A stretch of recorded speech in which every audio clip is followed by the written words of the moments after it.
Mike put a frame up in the front of the container. You can see that we've covered up the hole.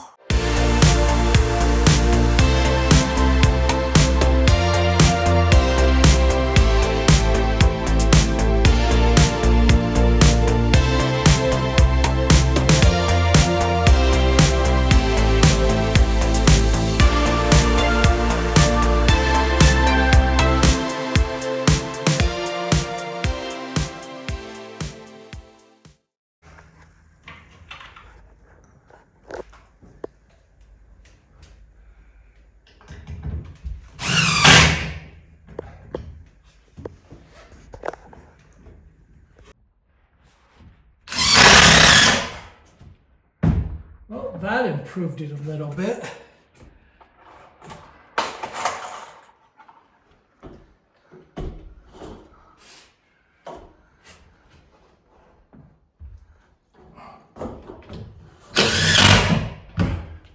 That improved it. Yeah.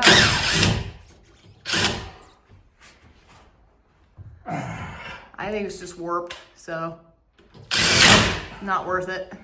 Yep. Okay. You gonna put one on top? Oh yeah. A popper? Is there a bracket on top? Yep. Oh.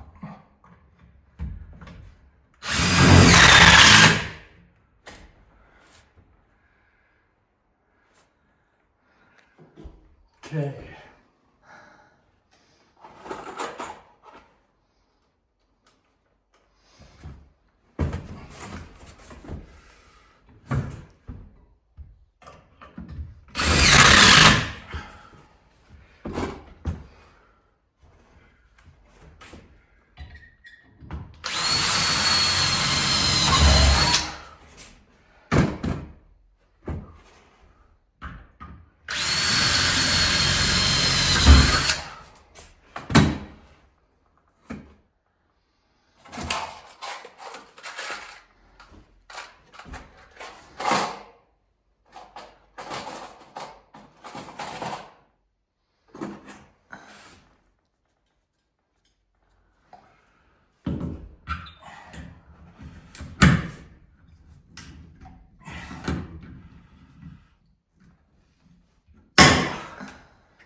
Not going anywhere. Cool. Done, right? Nope. No? Oh. One more bracket. Okay.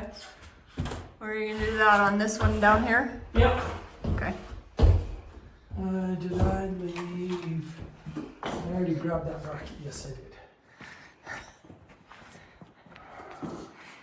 So we framed the front of the container too.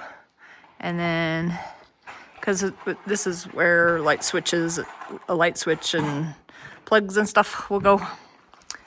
And it allowed him to then put boards all the way between that one and the back so that we can run the cables, electrical cables, across the top of that. It's good.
Okay, you done now?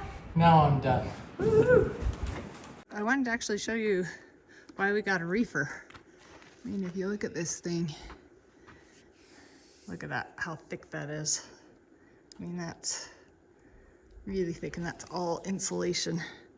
And it's around the whole exterior is insulated like that. Now, one tip I would give when you're buying a storage container, which we should have done, but we didn't, pick out your own. Because if you don't pick out your own, they're probably gonna send you the one that has the most repair things, which is fine. I mean, this one's fine. But I mean, if you look at the top of that door, that's been repaired significantly at some point in time. And that's probably why the door's a little bit harder to close, but they're hard to close anyway. So, and then there's, you know, of course, the one along the side here, where you can see they repaired that. So, I mean, it's still fine. It's airtight and watertight, but you might want to do that. Another thing we've realized about the Reefer is it's got this refrigerator unit on the end here. Likely it's still working, but it may not be too. We didn't ask for one that was. But if you look at this, this is going to be a magnet for for wasp nests and other things to get in there. So, and we will never ever use it because we're not going to have the right kind of, I think it's 4-phase power or something. And we're not going to have the right power for it ever on the property. So we will not be using that. What we're going to do is cover it up. And so we got some, go down the side here.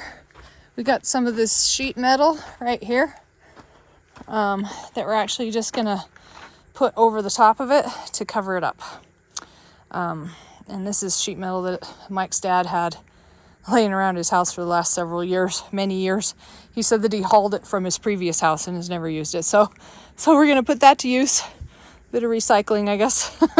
Anyway, to cover up that refrigerator unit so we don't get wasps and other things in there. So that's the plan.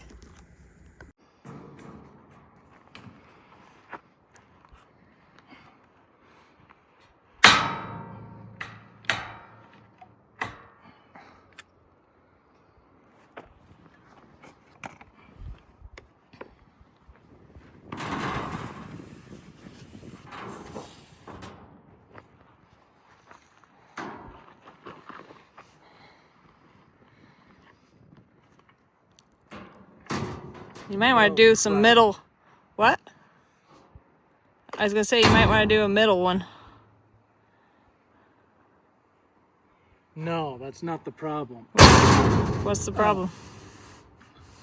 Yeah, maybe that'll be okay.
Actually, I don't want that one.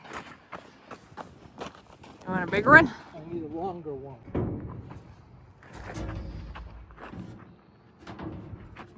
Is it not lining up?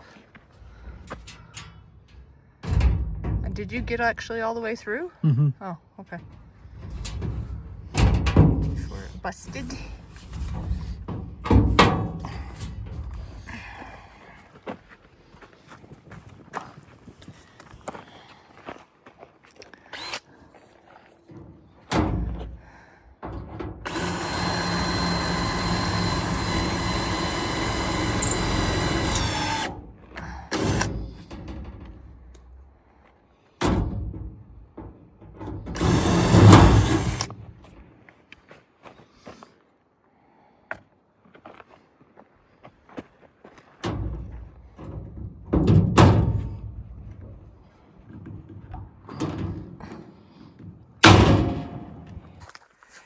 can see that we've covered up the hole where the refrigerator unit is.